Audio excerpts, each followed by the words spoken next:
notre deuxième cours. Nous avions commencé au cours du premier cours à voir quelques éléments introductifs et j'avais terminé en vous donnant quelques chiffres sur les grandes données concernant nos trois pays de la péninsule indo-chinoise, le Vietnam, le Cambodge et le Laos, des données quant à la population, des données quant à l'économie. Et on avait terminé en voyant que certes le niveau de développement se traduit par un indicateur classique qui est le PIB par habitant, et où on avait dit qu'avec des différences assez notables, eh bien, il y avait quand même un caractère commun, c'est qu'il s'agit de pays à revenus modestes. Alors, 2 fois plus élevé certes au Vietnam qu'au Cambodge, mais on reste très loin de en ce qui concerne cet indicateur, des chiffres qui concernent les pays les plus avancés de l'Asie orientale, tels que le Japon ou la Corée du Sud. J'avais terminé, c'était cette image que vous aviez vue tout à fait avec ce qu'on appelle l'IDH, qui est un indice composite. Là, j'en ai pris qu'un élément de cet indice composite, qui est cet élément qui concerne la formation. Et on avait mentionné qu'en termes de formation, il y avait quelque chose d'assez intéressant à pointer, c'est que l'illettrisme recule. Voilà, tout le monde a sa place, c'est bon. L'illettrisme recule et avec donc ça va de pair, une scolarisation qui a tendance à s'allonger. Donc là, on voit un indicateur tout à fait intéressant et avec peut-être de pointer quelque chose qui n'est pas toujours si évident dans des pays de ce type-là, c'est qu'on trouve un réseau, certes insuffisant, mais on trouve un réseau d'écoles en milieu rural. Vous qui êtes des lecteurs assidus de libre cours, vous avez peut-être vu dans un petit article que j'ai écrit dans la revue, eh bien, on va la voir tout de suite, cette image, eh bien, c'est la présence, ici on est au Cambodge, tout à fait à l'ouest du pays. Ce n'est pas une école très rutilante, mais il n'empêche qu'on a ce réseau d'écoles en milieu rural. Ça, on va le rattacher avec la photo suivante, où 2 étudiantes, là on est à Hanoï, la capitale du Vietnam, 2 étudiantes qui sortent de la cérémonie de remise des diplômes, et elles sont un peu émues, il y en a même qui tient son Bang Tot Nhan à l'envers, bon c'est pas... C'était l'émotion devant le photographe bien sûr, sûrement. Et donc... vous voyez, autrement dit, qu'est-ce que ça traduit? Pas simplement qu'elles sont très jolies, bien sûr, mais ça traduit, à travers ce type de cérémonie, c'est pas celle des campus américains, mais tout au moins qu'on accède par la formation à une vie professionnelle. Ce n'est pas le cas de tous, malheureusement il y a pas mal de chômage chez les étudiants encore, mais tout au moins on accède à un autre type de vie que ce qu'avaient connu les parents ou les grands-parents. Donc ça, c'est intéressant à pointer. C'est de se demander vers quel équilibre. Alors, cette introduction géopolitique, on va se poser une question. L'Indochine, donc l'Indochine, les 3 pays bien connus maintenant, dans la période actuelle. Et ce qu'on va tout de suite distinguer à travers cette grande question, qui va bien sûr nous intéresser tout au long de notre enseignement, c'est qu'on va voir que ces 3 pays ont traversé, notamment pendant, en gros, plus que le gros dernier demi-siècle, pratiquement depuis la fin de la Deuxième Guerre mondiale, des périodes de conflit, des périodes de crise. Et la caractéristique, c'est que ces temps de conflit et de crise dépassent les 3 pays de la seule Indochine. Alors bien sûr, ils sont concernés au premier chef, puisque c'est notre champ d'étude, mais on voit bien que ça s'inscrit dans des problématiques plus importantes. C'est qu'on est pendant le temps de la décolonisation. C'est la période qui va suivre, qui est celle de la guerre froide entre l'Est et l'Ouest. Et une dimension qu'il ne faut pas négliger, bien sûr, qui est la dimension du conflit sino-soviétique. Un conflit idéologique, mais qui est passé aussi à certains moments par des interventions qui n'ont pas été qu'idéologiques. Donc, tout de suite, on met sur l'écran que les questions géopolitiques sont pour une part, et j'insiste sur le pour une part, liés à des facteurs qui sont externes à ces territoires. Néanmoins, ces conflits, ils s'inscrivent aussi avec des origines internes. Et ce qui va nous amener à regarder que ces facteurs internes, donc propres à cette péninsule indochinoise, bien, ils résultent de quelque chose qu'on va être amené à regarder sur le temps long.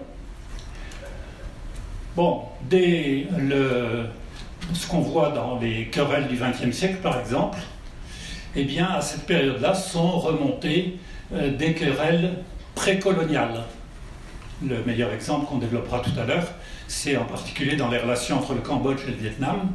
Bon, bien, il y a des choses qui remontent à, effectivement, assez loin. Ah, peut-être, il y en a encore qui demandent, vers le milieu, peut-être vous arriverez à vous glisser si vous y arrivez. Voilà, qui remontent donc à une période précoloniale et qui peuvent avoir deux sources, deux origines principales. C'est la hiérarchie des puissances dans cet ensemble de la péninsule indochinoise et donc à leur espace de souveraineté, de gouvernance, si on peut l'appeler ainsi, au sens politique, mais également qui se double d'une dimension spatiale, c'est-à-dire les frontières géographiques qui manifestent effectivement la manière dont ont été abordés des problèmes de tension entre ces pays. Alors, à titre d'exemple, je mets une question, la notez pas ici, on la verra tout à l'heure, par exemple, de voir l'ambition dominatrice khmer dès le 7e, 8e siècle jusqu'au 13e siècle. Peut-être à gauche, il vous en resterait une, madame, c'est peut-être là-bas. L'ambition dominatrice du Vietnam plus tard, bon, voilà un certain nombre de points. Et on va regarder aussi qu'il y a des limites qui ont fluctué et ces limites, en quelque sorte, elles contribuent pour des périodes plus ou moins longues à de nouveaux équilibres géopolitiques. Donc retenez cette idée simple, au fond, des tensions et des conflits qui s'inscrivent dans le temps long et qui ont des origines aussi bien externes aux trois pays de la péninsule qu'internes. Alors notre premier temps pour regarder ça, c'est l'Indochine en période précoloniale. La période coloniale, pour les trois pays, ça remonte à la seconde moitié du XIXe siècle. Seulement, l'histoire n'a pas commencé là, elle a commencé bien avant. Néanmoins, je reprends ce terme Indochine, qui est en réalité une introduction du colonisateur. Ni du temps du royaume d'Angkor, ni du temps du royaume d'Ao-Viet, on utilisait ce terme-là. Donc on va le garder par commodité, on va dire. Alors ici, on ne va pas traiter toute cette longue histoire, alors qui est marquée par toutes sortes de conflits, d'alliances, de ruptures, de déplacements de population. Ça, c'est un petit point important à noter. Bon, d'abord parce que je vous l'ai dit la dernière fois, je ne suis pas personnellement de formation historien, même si j'aime l'histoire. Donc voilà, et puis ça serait beaucoup trop long. Au bout de 3 ans, on serait toujours dans cette salle, ce qui est fort sympathique, certes, mais qui finirait par être un peu long. Alors on va plutôt essayer de repérer des moments clés, et des moments clés qui vont nous aider à comprendre des sources éloignées dans les types de relations plus contemporains. Avec prudence. Avec prudence. Personnellement, je ne crois pas du tout à un déterminisme historique. L'autre jour, avec quelques amis, on évoquait par exemple le fait que pour nos grands-parents, et on peut le regretter, l'usage du mot commun pour désigner nos voisins d'outre-Rhin, c'était les Boches. Vous ferez le test de demander à vos petits-enfants s'ils connaissent le mot Boche. Là, on a fait le test, 95% ne savaient même pas. Tant mieux d'ailleurs, tant mieux. Ce qui prouve bien que même après beaucoup de conflits, il n'y a pas un déterminisme historique qui ferait qu'on serait toujours en rivalité sur les deux rives du Rhin. Donc, voilà. Alors, quelques traits de cette période longue, c'est incontestablement des moments différents avec ce que j'ai marqué comme une alternance de domination. Tout à l'heure, en exemple, j'ai cité l'Empire d'Angkor, et de retraits successifs. Cette alternance, ça amène à voir le deuxième alinéa. Au fond, quand il y a cette alternance-là, eh bien, on est tantôt avec des formes de pouvoir et de gouvernance qui sont limitées à des espaces très réduits, c'est la parcellisation. Et puis à d'autres moments, avec des dynasties et des pouvoirs plus forts, ça va être effectivement des moments où on va avoir davantage d'unité dans ces ensembles.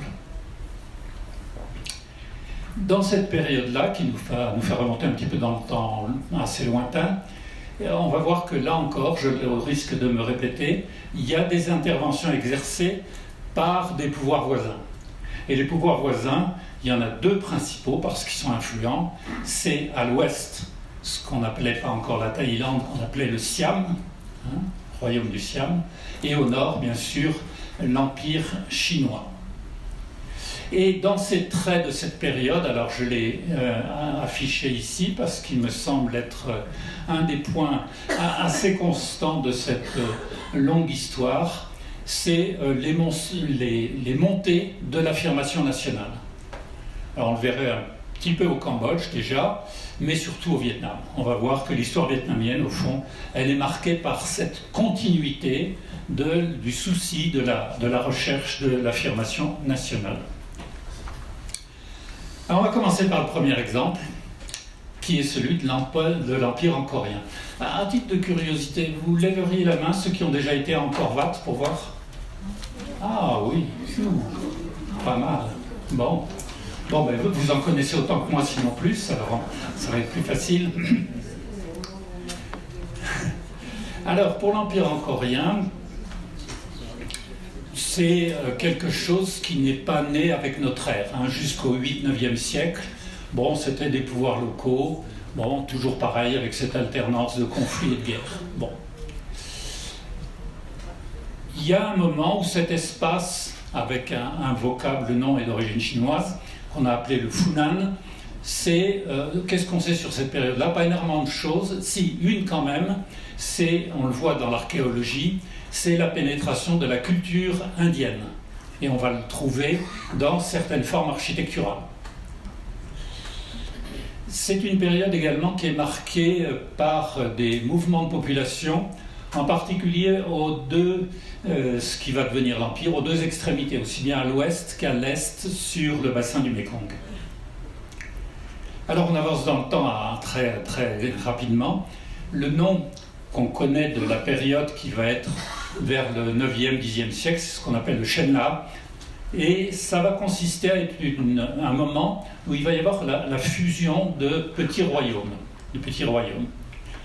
Et c'est à partir de là que va naître et se développer cet empire extraordinaire qui a duré, je vous le mets, près de 500 ans, à partir du 9e siècle, qui est l'Empire angkorien. Et qui va dominer une grande partie de l'Asie du Sud-Est. Alors, il ne faudrait peut-être pas l'imaginer avec les critères de l'impérialisme d'aujourd'hui.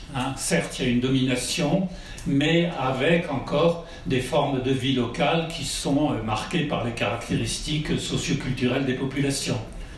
Mais néanmoins, il y avait une administration relativement importante. Alors cette expansion d'Angkor, qui commence vraiment à partir du 9e siècle, on peut la situer comme ça démarre avec un des rois de cette dynastie déjà assez connu, qui est Jayavarman II. C'est donc le premier d'une longue série de souverains. Alors, je ne sais pas, analogie, ça peut penser aux Capétiens de chez nous, si vous voulez. Et parmi tous ces rois, dont je ne vous ai pas mis toute la liste, parce que ça serait un peu long à réciter, il y en a deux simplement que j'ai retenus qui retiennent l'attention. Celui qui est vraiment à la base de l'empire d'Angkor, c'est Suryavarman II, C'est un grand souverain là, du tout début du XIIe siècle. Et puis surtout, pour ceux qui ont visité encore, vous vous en souvenez peut-être, le très très célèbre Jayavarman VII, où effectivement, sur les murs d'Angkor Wat et d'un certain nombre de lieux, au Bayon ou autres, vous le retrouvez. Alors on peut se poser la question, mais comment, avec ce qu'étaient les civilisations de l'époque, comment on est arrivé à une telle domination de ce royaume d'Angkor? Eh bien, d'abord, certainement, de ce qu'on peut retenir par ce qui a survécu comme traces écrites, archéologiques ou autres, il y a certainement une gouvernance efficace et qui s'étendait sur, on va voir tout à l'heure une carte, sur l'ensemble de l'Empire d'Angkor. Qui va avec ces termes de la puissance politique, eh bien, c'est de disposer d'une population assez nombreuse. Et c'est le cas. C'est le cas parce que dans cette période-là, eh bien, on arrive à une bien meilleure maîtrise, semble-t-il, de la maîtrise de la culture du riz. Culture du riz, vous vous souvenez, on avait dit un mot, elle permet de nourrir une population nombreuse et en même temps, elle a besoin d'une population nombreuse pour cultiver cette céréale. Alors on a une population, eh bien, dans toute cette expansion d'Angkor, qui est une population de paysans, d'ouvriers, de soldats, mais il y avait aussi des lettrés dans l'administration de l'Empire d'Angkor, sachant que paysans, ouvriers, soldats, ils pouvaient l'être à tour de rôle, c'est-à-dire à un moment, le pouvoir appelant des paysans pour participer à telle lutte contre tel ou tel voisin birman, par exemple, à la frontière du Nord-Ouest. Cette expansion d'Angkor, elle correspond aussi, il faut bien le dire, à la faiblesse des États voisins. La faiblesse dont l'Empire d'Angkor a su tirer parti en quelque sorte. Voilà. Alors voilà notre ami Jayavarman VII. C'est un personnage qui, de ce que l'on sait de lui, qui avait presque deux visages. Sur la photo, il y en a qu'un. Il y a à la fois le Jayavarman VII, qui était un sage, marqué par le bouddhisme, et qui passait du temps à méditer, à réfléchir, etc. Donc ça, c'est un côté qui est, de ce que l'on sait encore une fois, qui semble réel. Il y a un autre côté, c'est que c'était également un chef de guerre. Regardez la carte ici de l'Empire Khmer, avec Angkor au centre. Voilà. Alors si vous regardez bien, par rapport aux frontières d'aujourd'hui, il y a une grande partie de ce qui est aujourd'hui le Sud-Vietnam, qui est donc une possession de l'Empire Khmer.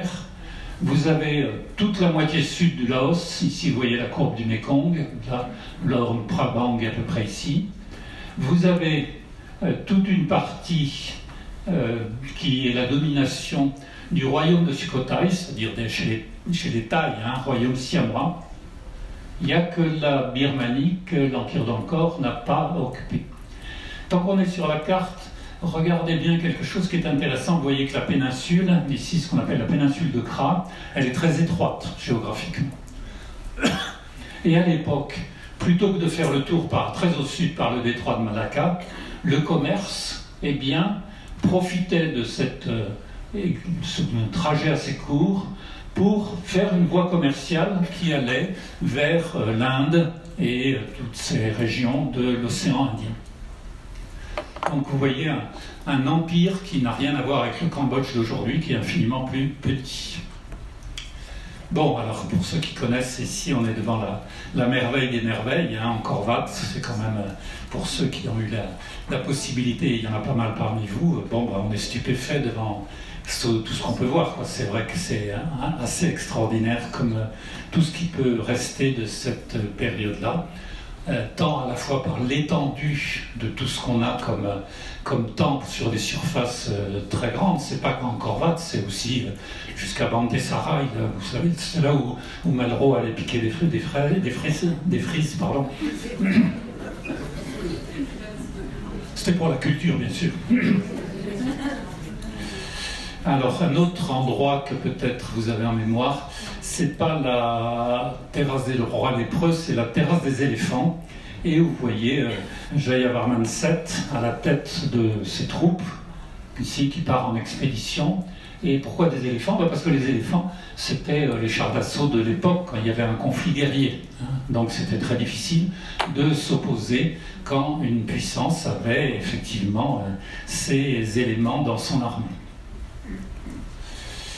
Bon, une longue période, je vous l'ai dit encore, c'est 5 siècles. Alors il y aurait énormément de choses à raconter, mais on peut être surpris comme chronologie, ça peut nous faire penser, bon, les dates ne sont pas tout à fait les mêmes, mais à l'Empire romain ou à des choses comme ça, qui sont incroyablement longues dans le temps. Alors les causes du déclin. Il y a eu un temps cette hypothèse, et qui a été confirmée par pas mal d'expéditions, de travaux archéologiques, de l'École française d'Extrême-Orient, mais aussi d'autres unités de recherche. Très probablement une période à partir de milieu XIIIe siècle, fin XIIIe siècle de sécheresse. Alors qui dit sécheresse, indique que ça finit par poser des problèmes. Et peut-être qu'elle a été accentuée par la déforestation massive qui avait été opérée pendant les années qui avaient précédé à la période de gloire.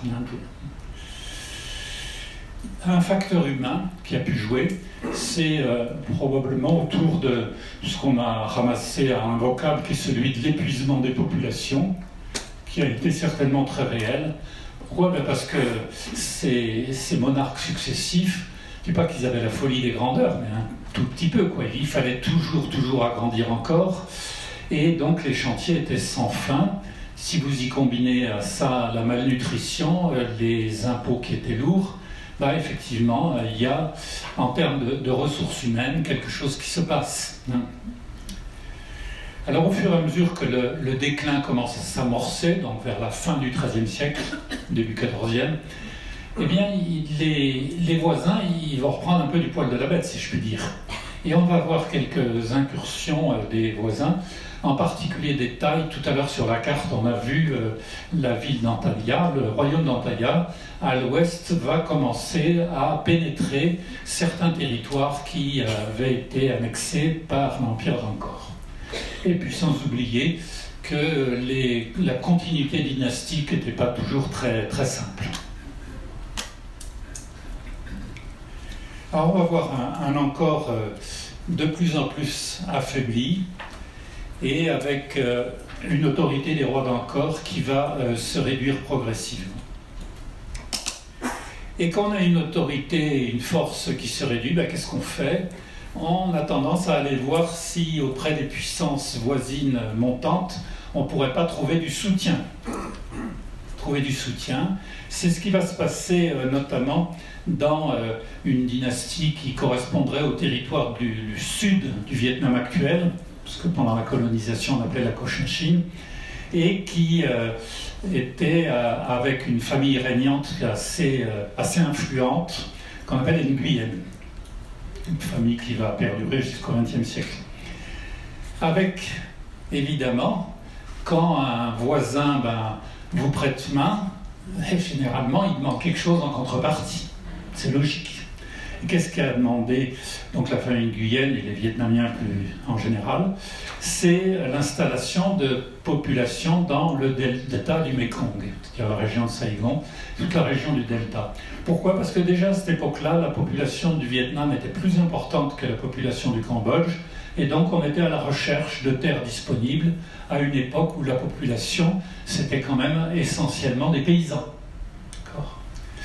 Alors quand vous entendez dans le vocabulaire, vous verrez que parfois du côté du Cambodge, quand on parle de Saigon et du delta du Mekong, et c'est revenu pendant la période de l'horrible tyrannie Khmer Rouge, on continue à parler du Kampuchea Krom, c'est-à-dire du bas Cambodge, du bas sur le fleuve. Comme s'il y avait encore la revendication au fond d'un territoire qui nous a appartenu. Alors, qu'est-ce qui demeure de cette histoire et qu'éventuellement on peut retenir pour la suite, puisqu'encore une fois, on n'est pas là d'abord pour faire de l'histoire, mais pour comprendre des problématiques plus contemporaines. jusqu'à l'arrivée des Français, donc seconde moitié du XIXe siècle, eh bien, il y a eu en réalité une double autorité qui a pesé sur le Cambodge, qui s'est d'abord réduite un peu comme une peau de chagrin. L'autorité des Thaïs à l'ouest, des Siamois si vous voulez, et celle des Vietnamiens à l'est. Voilà. Mais bon, de cette histoire qui est longue, hein, bien sûr, retenez peut-être pour aujourd'hui simplement deux points majeurs. C'est ce qui me frappe quand je regarde un petit peu l'évolution des problématiques dans ces territoires-là. La première, c'est effectivement ce rôle d'Angkor. La fierté nationale cambodgienne, elle a été et elle demeure liée à Angkor. Hein. C'est très très frappant. C'est comme si on parlait un peu de l'âme du pays. L'âme du pays. Alors, vous pouvez le trouver sur le drapeau, par exemple. On va le voir dans un instant. Même pendant la tyrannie Khmer Rouge, le symbole d'Angkor a été gardé sur le drapeau, alors qu'on voulait, à cette période-là, tout éliminer. Et puis, il y a une deuxième, deuxième élément à regarder, c'est la rivalité, animosité avec ces deux éléments face à la pénétration croissante des Vietnamiens, hein, qui a commencé pratiquement dès le XIVe, XVe siècle. Alors, encore une fois, hein, pas de déterminisme historique. On ne va pas expliquer les difficultés, par exemple, de 79 à 89 uniquement par ça, entre le Cambodge et le Vietnam. Mais, néanmoins, c'est une sorte de toile de fond. D'accord ? Voilà, le drapeau du Cambodge actuel. Bon, et effectivement, vous voyez de manière symbolique l'évidence, c'est-à-dire la place que Angkor Wat, ici sur l'image, occupe. Là, on est dans un collège à Phnom Penh, tous les matins, dans toutes les écoles, collèges, lycées du pays. Ce n'est pas propre au Cambodge, vous le retrouvez dans d'autres pays d'Asie. Hein. En France, ça nous étonnerait si on commençait le 8h dans les lycées par le lever aux couleurs, mais bon, voilà. Là-bas, c'est normal. C'est normal, et donc, vous voyez deux collégiens qui montent le drapeau pendant que leurs copains eh bien, entonnent l'hymne national.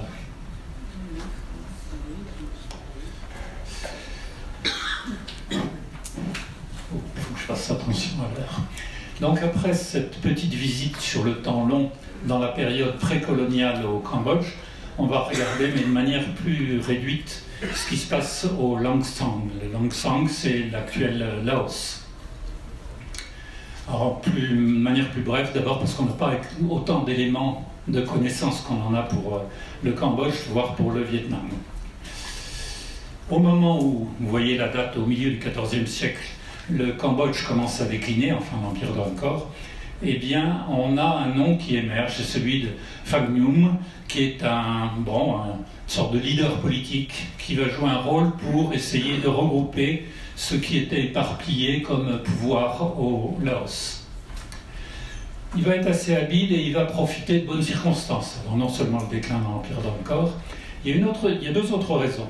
C'est que la dynastie chinoise, fin 14e, début 15e, les Yuan, alors là aussi je ne vous marquerai pas toute la liste des dynasties chinoises, on verra si Jean-François Soulet, quand il fera sa conférence sur l'histoire de la Chine, vous la donne. Bon, je trouve que c'est un peu long. Donc les Yuan en Chine, qui avaient eu jusque-là, pour des raisons politiques et commerciales, une certaine tendance à aller vers le sud, notamment vers le sud parce qu'on pouvait faire du commerce avec l'Inde, eh bien ils ne poursuivent pas du tout à ce moment-là leur politique d'expansion. Donc au nord du Laos, c'est la frontière chinoise, et finalement les Chinois, devant ce pays très montagneux, difficile d'accès, ils le laissent tranquille.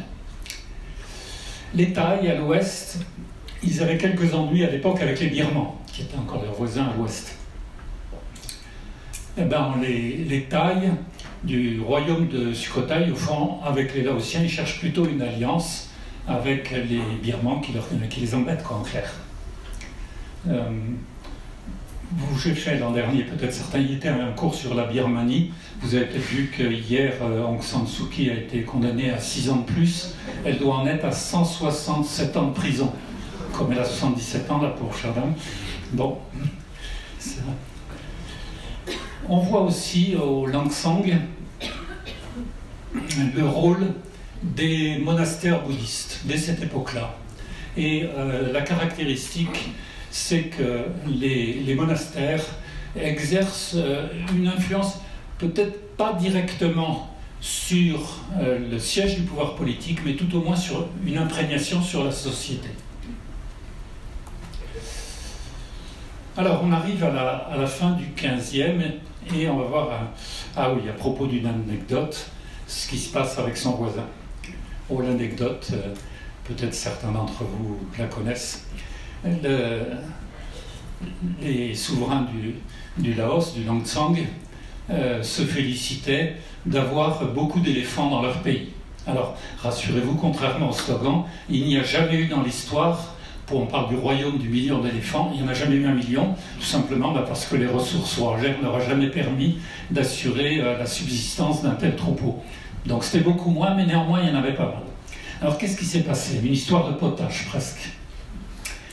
L'Itantong au Vietnam, donc ayant entendu dire qu'au Laos, le roi avait un éléphant blanc, signe bien sûr de puissance, symbolisant qu'il est protégé, etc., il demande par son ambassade, ce qui tenait lieu d'ambassade, de lui, pour bien vérifier, de lui communiquer eh bien, un poil de cet éléphant blanc pour qu'il puisse s'en assurer. D'accord? Alors les Laotiens, qui ne manquaient pas d'un humour, encore une fois un peu potache, envoient dans un beau coffret, non pas un poil d'éléphant blanc, mais un élément de bouse d'éléphant. Autant dire que ça a suscité la colère de l'Itantong. Comme les relations étaient tendues, ça a déclenché la guerre. Bah oui, quelquefois les événements sont un peu inattendus. Il y avait d'autres causes, c'est pas que celle-là. Donc les Vietnamiens vont envahir ce qui correspond au Laos actuel, mais pas pour longtemps, ils seront ensuite repoussés. Et on arrive à une période avec quelqu'un qui est bien connu dans le Langsang et dans l'histoire du Laos, c'est le roi Vizun, c'est ce qu'on appelle l'âge d'or du pays. Bon, il arrive à regrouper pratiquement tous les éléments d'autorité nécessaires pour ce pays, encore une fois difficile en termes de communication. Et comment on perçoit que c'était l'âge d'or? C'est surtout à travers les éléments d'architecture.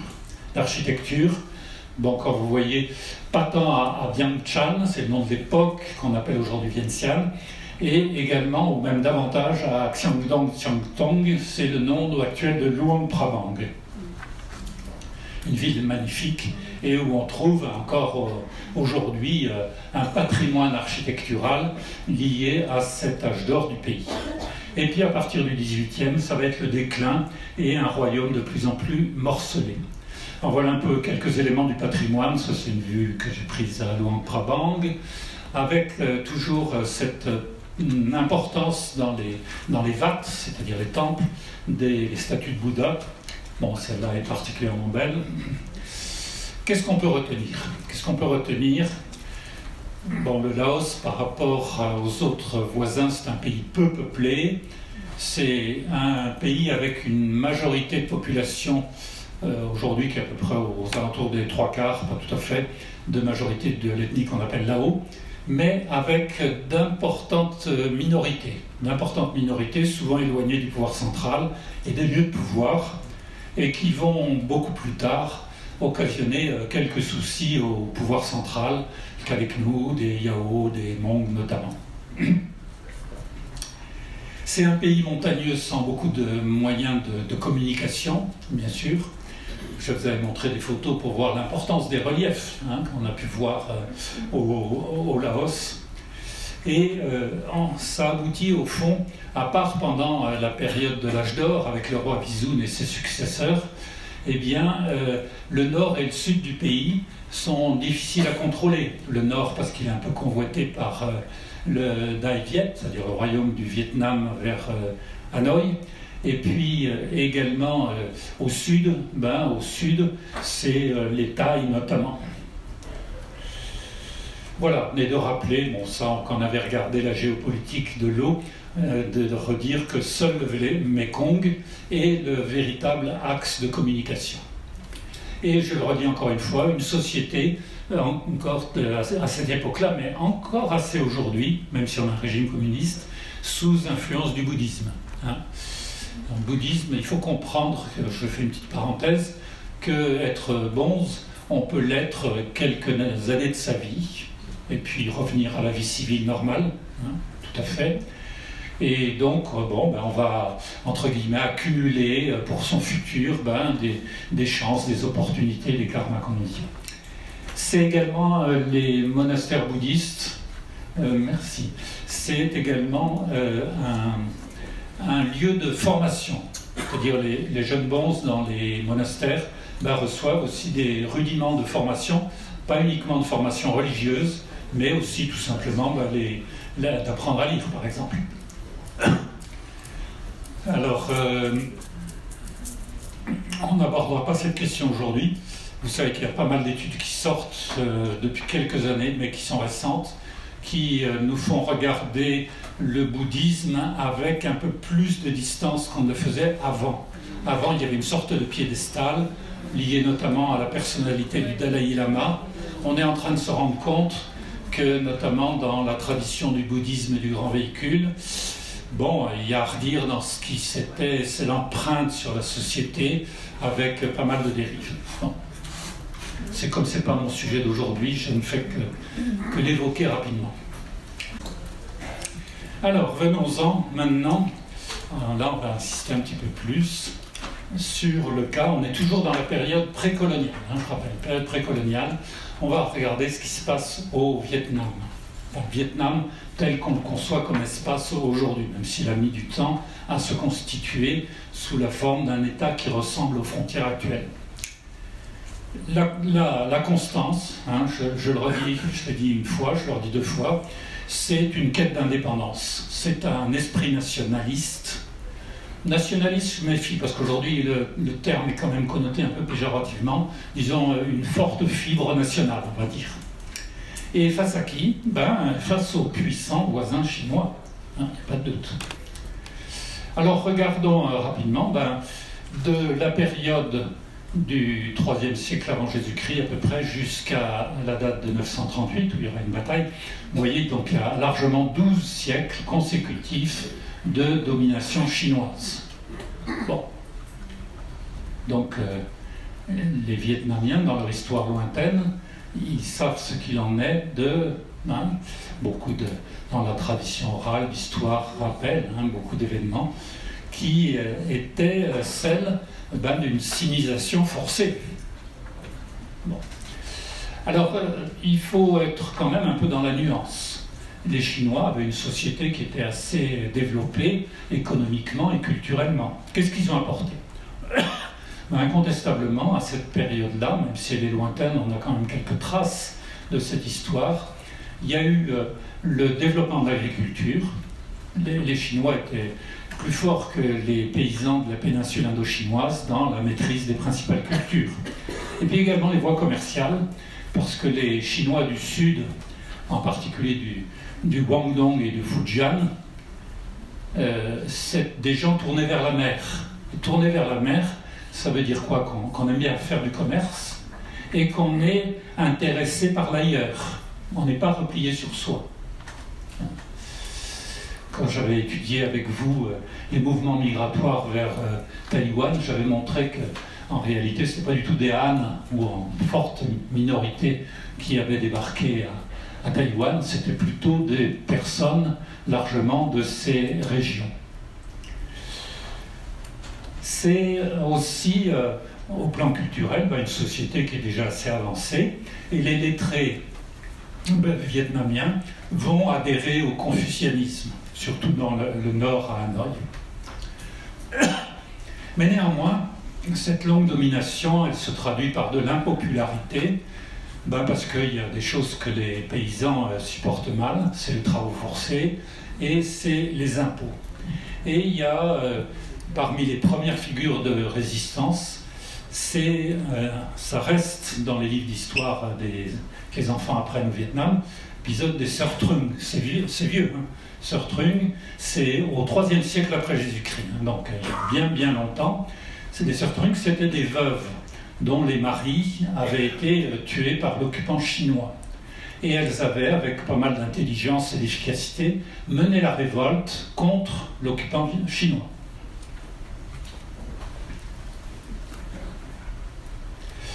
Alors l'indépendance, elle va s'affirmer de plus en plus progressivement, et là aussi, les Vietnamiens vont profiter de la faiblesse d'une dynastie chinoise, qui est la dynastie des Tang. Et ils vont se révolter, et à la surprise peut-être, mais bon, on a là aussi peu de documents, ils vont vaincre les armées chinoises, c'était autour de l'an 1000, à une bataille qui s'appelle celle de Nguyen Quyen, qui là aussi reste dans les livres d'histoire. Autrement dit, elle manifeste quoi? Plus de 1000 ans de domination, on peut dire quasi absolue, de la Chine sur le Vietnam.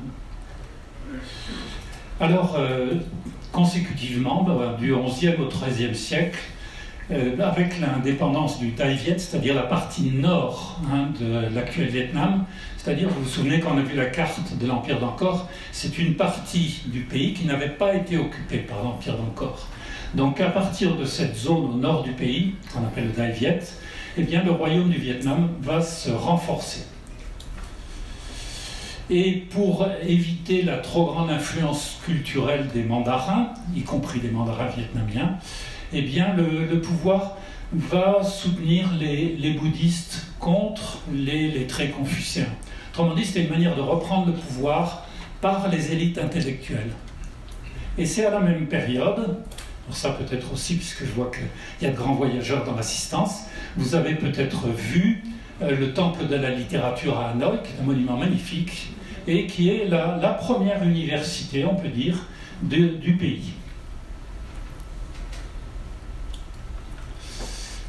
Alors, ça s'est passé de manière parfois conflictuelle, même fortement conflictuelle, avec cette lutte contre, alors, à la fois les Chinois au nord, les Cham, une ethnie à peu près du centre-sud du pays, et les Khmers. Mais à chaque fois, ce qui est assez frappant, c'est que demeurent dans la mémoire de l'histoire du pays, dans la mémoire collective, des noms qu'on retient comme étant des héros, entre guillemets. Alors il y en a un assez connu, Lee Yong-Kie, qui a sa statue dans pas mal d'endroits. Et à travers toutes les dynasties qui sont succédées jusqu'au XXe siècle, eh bien on va avoir parfois des alliances avec le pouvoir chinois quand on ne peut pas faire autrement, et suivies par de nouvelles résistances. L'alliance avec les Chinois, ça ne marche pas fort. Donc, alors il y a des grands moments et des grandes figures, comme on dirait Bouvines chez nous, d'autres batailles. C'est une des plus célèbres, c'est la bataille de Bac Dang, et avec un roi qui a sa statue dans pas mal de villes, qu'on appelle les Loi, et donc un des héros du pays. La bataille de Bac Dang, ça montrait aussi, entre guillemets, l'intelligence et la ruse des Vietnamiens qui avaient attiré dans l'estuaire d'une rivière les bateaux chinois à marée haute, et quand la marée est redescendue, ils avaient imaginé des barrages flottants équipés de pics et ils ont pu couler l'essentiel de la marine chinoise. Voilà le roi Leloi. Cette photo, où est-ce que je l'ai prise? Je crois que c'est à Hue, mais enfin peu importe. Vous voyez, aujourd'hui, c'est quelqu'un qui est reconnu, très reconnu. Pas la manière de Jeanne d'Arc chez nous, si vous voulez, c'est le héros à la fois littéraire, politique, militaire aussi. Il cumule un certain nombre de choses. Alors ça, je l'ai mis en gras, c'est exprès. On va s'y arrêter une seconde. Un des ministres, je ne sais pas si on peut l'appeler ainsi, de l'Eloi, a fait ce qu'on appelle, à cette période-là, ce qu'on appelle la Grande Proclamation. La Grande Proclamation, ça s'apprend comme on apprend le début de la Déclaration des droits de l'homme de 1789. Alors on va le lire ensemble. Notre peuple a forgé au Vietnam, il y a longtemps déjà, une nation indépendante, dotée de sa propre civilisation. Donc, premier élément, dans cette grande proclamation, on fait référence à une histoire propre au Vietnam, qui est inscrite dans le temps long et qui montre que la civilisation est proprement vietnamienne. Alors, on sait historiquement que ce n'est pas tout à fait vrai, qu'il y a quand même eu des teintures chinoises à certains moments. Mais voilà, cette grande proclamation. Ensuite, c'est une description du pays. Nous avons, et regardez le terme, il est bien traduit, nos montagnes. Nous n'avons pas des montagnes, nos montagnes. C'est-à-dire, c'est une manière de dire que ce territoire, il est vraiment nôtre. Hein. Nos rivières, donc le territoire physique. Nous avons nos coutumes et nos traditions. Hein? Bon. Toutes, alors là, regardez bien l'euphémisme, toutes différentes de celles des pays étrangers du Nord. Les pays étrangers du Nord, il n'y en a pas 50, il y en a un, la Chine, bien sûr. Hein? Bon, donc, manière de se démarquer et de dire, chez eux, c'est pas comme nous, c'est, voilà, ce qui nous caractérise. Et là aussi, on revient sur quelque chose sur lequel j'ai insisté. Nous avons parfois été faibles et parfois puissants, mais nous n'avons jamais manqué de héros. Alors, depuis les sœurs Trung jusqu'à Ho Chi Minh, vous avez cette espèce de constante dans la mémoire collective vietnamienne qui a eu, certes, des moments difficiles, des moments plus glorieux, mais qui a toujours eu à la barre, à un moment donné, quand il y en avait besoin, quelqu'un qui a su insuffler une force dans le peuple vietnamien. Je vais parler une fois, puis après on passe à autre chose. Notre peuple a forgé au Vietnam, il y a longtemps déjà, une nation indépendante, j'aurais dû le souligner, indépendante, dotée de sa propre civilisation. Nous avons nos montagnes, nos rivières, nos coutumes et nos traditions, toutes différentes de celles des pays étrangers du Nord. Nous avons parfois été faibles et parfois puissants, mais nous n'avons jamais manqué de héros. Bon, alors j'insiste un peu lourdement, mais parce que là je crois qu'on est au cœur de la compréhension finalement d'un trait fondamental du Vietnam jusqu'à la période contemporaine. Imaginez, je prends un exemple, même si la guerre n'a pas duré très longtemps, ce qu'on appelle la troisième guerre d'Indochine en 1979, quand les Chinois ont voulu envahir le Vietnam pour les punir parce qu'ils avaient chassé les Khmers rouges, on a ça qui s'est passé, exactement. Et les paysans, et les milices qui ont lutté pendant un mois pour repousser les Chinois. Alors voilà l'Empire Bai-Viet. Donc ce que vous pouvez voir, là, donc on est dans cette période active du XVe siècle, celle qui est concomitante de la déclaration qu'on vient de voir, progressivement la poussée vers le sud. La poussée vers le sud, pas encore jusqu'au delta, ça viendra plus tard, mais voilà, le pays ressemble déjà pas mal à la forme qu'on lui connaît aujourd'hui. Alors celle-là, c'est pas terrible comme qualité de carte, c'est une carte qui date de 1760, donc ce qu'on peut quand même observer, c'est au XVIIIe siècle, vous voyez que le royaume du Laos s'est réduit comme une peau de chagrin. Le royaume du Cambodge aussi, mais il garde le delta du Mékong. Et puis, réparti en plusieurs entités, mais quand même sous domination du Dai Viet, ici, le Vietnam. Voilà, alors on peut quand même, pour arriver à la fin de cette partie sur le Vietnam, de voir au fond qu'il y a un côté histoire identitaire. Alors c'est un mot que je n'aime pas beaucoup utiliser, parce qu'il a été pas mal dévoyé ces derniers temps, et il y a pas mal y compris d'historiens qui hésitent. À l'époque de Braudel, l'identité de la France, ça allait très bien, aujourd'hui on hésite à l'utiliser. Mais c'est quand même un peu de ça dont il s'agit. Bon, donc, dès le XVIe siècle, c'est le souci de mettre fin à la domination culturelle chinoise. Un épisode important, c'est la romanisation de la langue vietnamienne. C'est-à-dire, c'était difficilement accessible dans la formation de la langue vietnamienne. Et donc, il y a eu un homme de génie qui s'appelle Alexandre de Rhodes, qui était un jésuite, et qui était un polyglotte assez extraordinaire, et qui arrivait là a pu apprendre le chinois, et puis les langues, je crois qu'il avait appris plusieurs langues asiatiques, et pas tout seul, il s'est fait aider, il a créé ce qu'on appelle toujours le Quoc Nhu, c'est-à-dire la transcription en caractère romanisant de ce qui avant était inaccessible au plus grand nombre. petit détail d'ailleurs, au moment en 79 de la prise de Saigon par les troupes du Nord, tout ce qui portait des noms de rues peu ou prou liés à l'Occident avait tous disparu. Et puis quelques années plus tard, une des grandes avenues est redevenue l'avenue Alexandre de Rhodes. Bon, un petit détail amusant. Alors, il y a des oppositions néanmoins dans cette construction, avec notamment au sud la famille guyenne qu'on avait déjà évoquée. Et puis les relations également qui ne sont pas toujours très simples avec les missionnaires, tantôt bien accueillis, tantôt au contraire, bon, on s'en méfie, et avec notamment, quand sous le Second Empire a été décidée l'expédition de Saigon, c'était sous le prétexte notamment que plusieurs missionnaires avaient été tués. Voilà, Alexandre de Rhodes, cet homme étonnant parce qu'il avait une culture encyclopédique, les maths et tout ça, et il était complètement polyglotte, on peut dire. Alors que retenir? Que retenir, comme on l'a fait pour le Cambodge et pour le Laos? Donc là, on peut le dire, cette forte affirmation nationale, inscrite dans le temps long, ça n'y a aucun doute. Des moments d'appel à la Chine, mais assez réservés pour la combattre ensuite. Alors, une affirmation nationale, là je mets un petit bémol, qui a été réelle, mais sans nier que tout au long des siècles, il y aura des différences entre le nord et le sud du pays. On va dire depuis 1979 que le Vietnam est réunifié, 1979, ça n'a plus lieu d'être. Culturellement, les différences entre nord et sud ne sont pas totalement estompées. Alors, oui, on a le temps.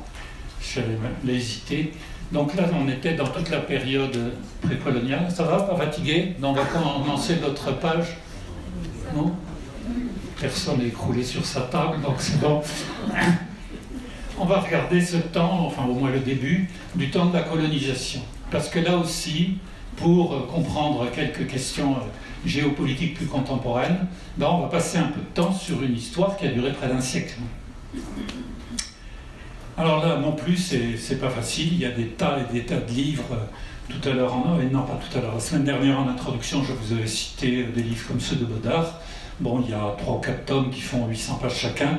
Bon, c'est sûr que ça donne uniquement un tout petit aperçu sur la période de la colonisation de 46 à 54, ce qui est une période très courte. On peut dire aussi que c'est, à la fois parce que c'est une période complexe, que les recherches historiques contemporaines ont modifié pas mal de représentations antérieures. J'en prendrai un exemple, peut-être pas aujourd'hui, mais la semaine prochaine, à propos d'une entreprise très connue en France, un siège à Clermont-Ferrand, vous voyez qui je veux dire. Quand on étudie la présence Michelin dans les plantations vietnamiennes, on a une relecture de l'histoire qui n'est pas tout à fait celle de nos livres, ou des livres de vos parents, sur les bienfaits de la colonisation.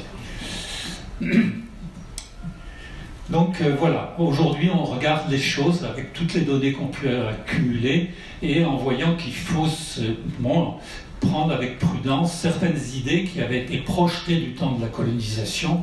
Bon, le morceau de choix de cette période-là, c'est le célèbre discours de Jules Ferry, c'est un bel homme qui a plein de rues en France, très républicain, mais qui a un discours concernant la colonisation qui aujourd'hui peut donner quelques boutons. On est dans un contexte également de compétition. Alors on l'est en Afrique, mais on l'est en Asie, et de compétition entre puissances coloniales. Et on va voir qu'il y a, dans ce temps de la colonisation, des réalités en plus qui sont assez hétérogènes entre les 3 pays. Alors en commençant là, on va se demander, est-ce qu'il y a eu une véritable stratégie géopolitique française en Asie du Sud-Est? Est-ce qu'il y avait un plan bien organisé, une volonté à partir du Second Empire, etc. Alors on peut répondre un oui modéré, en voyant qu'il y avait des intérêts commerciaux, des intérêts d'entreprise, des intérêts financiers en s'établissant dans ces territoires. Ça, c'est vrai. Je crois qu'il n'y a aucun historien qui peut le nier. Et tout de suite après, je mets un 8 mai, période où c'était célèbre dans nos instances politiques. Alors le 8 mai, pourquoi ? Parce que quand on regarde la chronologie des événements, on peut dire que la France a plutôt saisi des opportunités pour s'implanter, et en signant au fur et à mesure, il y en a eu pas mal, des traités avec des autorités en place et en profitant largement de leurs dissensions et de leurs faiblesses. Donc c'est une politique coloniale assez opportuniste, on va dire. Et puis petit à petit qui s'est organisée et structurée, surtout vers la fin du XIXe siècle. Et déjà parce qu'à ce moment-là, il y a comme quelques résistances qui commencent à apparaître. Mais en gros, le véritable projet colonial ne s'affirme qu'au tournant du siècle, pratiquement. Alors que la première présence, 1856 ou 58, j'ai un doute, 58 je crois. Puis 56, vous me pardonnerez. Alors voilà les dates d'implantation. Alors, en 1858, ça n'avait été qu'une expédition, mais vous voyez, progressivement, donc, premier territoire donc, qui va être colonisé, c'est ce qu'on appelle la Cochinchine. Le nom demeurera dans les territoires de la colonisation. Un peu après, donc, vous voyez, pour le Cambodge, un peu après pour les différentes parties de l'Annam puis du Tonkin, et où là il y aura quelques résistances, et puis enfin pour le Laos. Donc vous voyez, c'est une occupation par étapes, on peut dire. Alors voilà une carte classique de l'Indochine française, donc vous retrouvez donc toutes les colonies, avec pratiquement, non pas pratiquement, complètement, les territoires tels qu'elles existent aujourd'hui, le Laos, le Cambodge, il y a une modification de frontière à la Thaïlande, mais ce n'est pas très important. Et puis les trois colonies de la partie orientale, Cochinchine, Annam, Tonkin, qui maintenant forment le pays du Vietnam. On dira un petit mot aussi sur cette petite enclave en terre chinoise qui s'appelle le Guangzhouan. J'ai essayé de feuilleter des livres d'histoire anciens. Jamais nos livres d'histoire n'en ont parlé. C'est quand même étonnant pour un territoire qui est resté français pas loin de 50 ans, mais qui n'est pas très glorieux. Donc une présence progressive, vous voyez, qui se met en place. Je regarde par rapport au suivant, où est-ce qu'il vaut mieux faire la césure. Oui. Oh, vous n'êtes pas à une minute près. S'il y en a qui ont un impératif, parce qu'il y a un autre cours qui démarre à 15h, n'hésitez pas. Sinon, je vais peut-être vous demander 3-4 minutes de plus. Accordé. Allez. Donc, cette présence progressive, j'ai donné des dates d'occupation territoriale, mais préalablement, on avait eu déjà des présences. Présence de la Compagnie des Indes orientales, qu'elles soient anglaises, hollandaises ou françaises, avec des navires marchands, donc dès le XVIe siècle, et également la présence de missionnaires catholiques.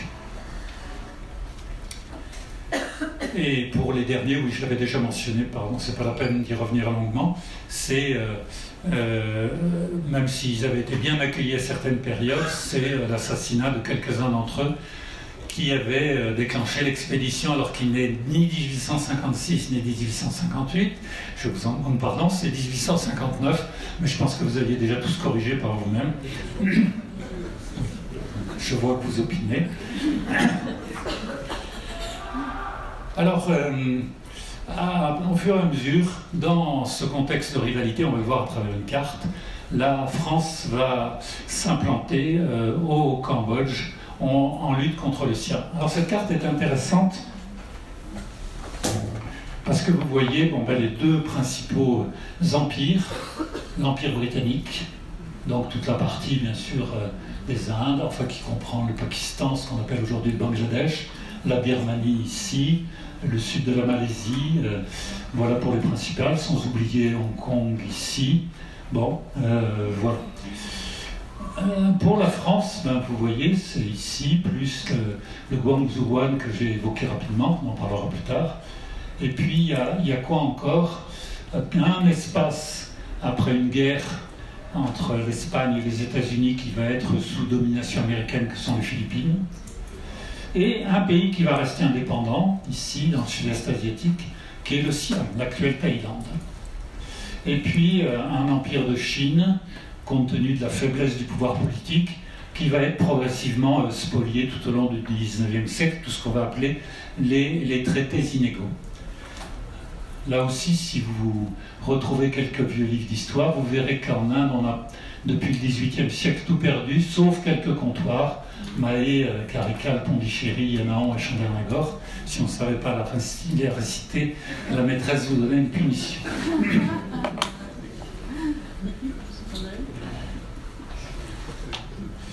Voilà, et on va terminer donc par cette dernière diapo avec, donc, qu'est-ce qui va se forger?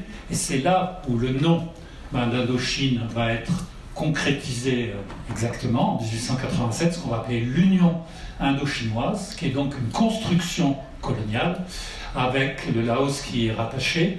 Alors, j'ai pris une citation intéressante de Francis Garnier, qui disait, eh bien, voilà le nouvel empire des Indes orientales. Et très vite, parce qu'on va s'apercevoir que c'est des territoires pour certaines productions qui sont intéressants, on va l'appeler le plus beau joyau de l'Empire en nommant bien effectivement ces trois pays de la péninsule indo-chinoise. Ceci étant, c'est pas parce qu'en 1887 il y a cette officialisation que les tensions ne vont pas s'arrêter.